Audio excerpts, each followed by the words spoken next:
Welcome to Ask and Learn.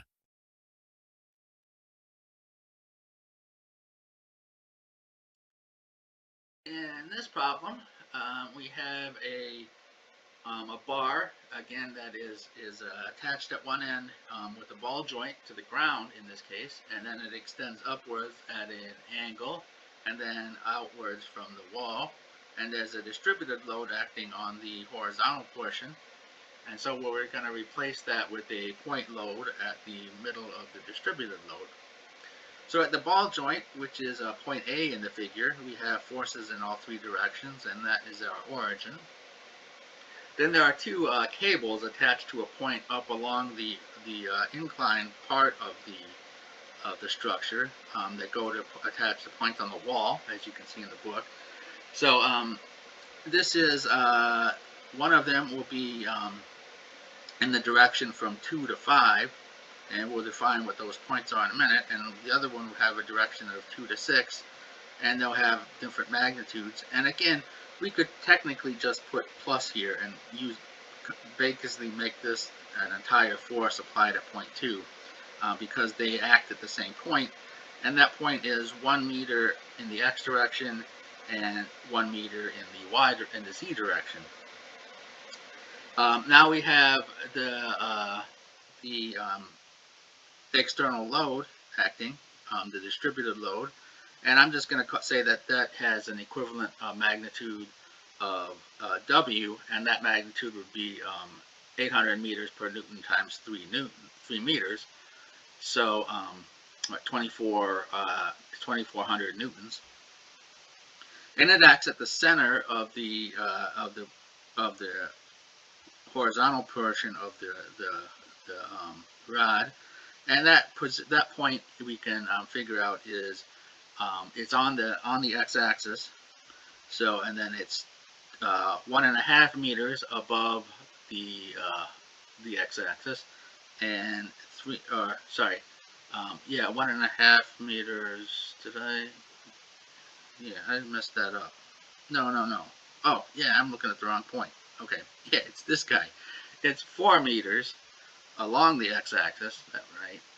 Yeah, so we have it's 1.5 meters past the bend, and the bend is 2.5 meters from the wall. So we have 4 meters in the y direction and 1.5 meters in the z direction. Then we have the 2 points here that are actually labeled B and C in the figure, where the ropes are attached to the wall, and they are actually symmetric on either side in the YZ plane, so minus 5 meters in the y direction and 1.5 meters in the y direction and 1.5 meters in the y direction, and both are up 3 meters from the origin. So we have 4 equations, and we have positions to all of these forces.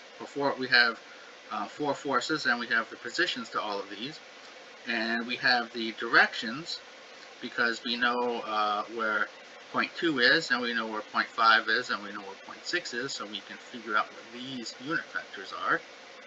And then we can, again, sum forces and sum moments. In this case, we have 3, 4, 5 unknowns again, and again we're going to have the moments about the x-axis. Let's see here. That's probably not one of the moment equations is trivially satisfied. I'm not sure. I think moments about the x maybe. Anyway, if you calculate these, you'll see that one of these equations is trivially satisfied, which means that we really only have 5 equations out here, and that's fine because we only have 5 unknowns. And it turns out that at the ball joint, we have a force of 3.2 kilonewtons in the x direction, and again that makes sense because the cables are kind of pulling it back against the wall.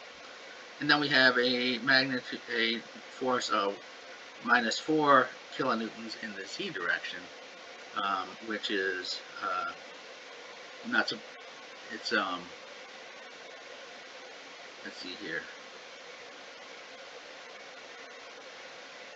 which actually is kind of surprising. Well, not that surprising. I see why that is now, because it's actually this whole thing actually wants to pivot about the point where the two cables are attached. So we have this load out here, and the cable's attached here, and it actually wants to pivot around that point. So we need a load in the negative z direction out here to hold this thing in. So actually, this whole configuration would be actually acting to pull the ball out of the socket at the base there.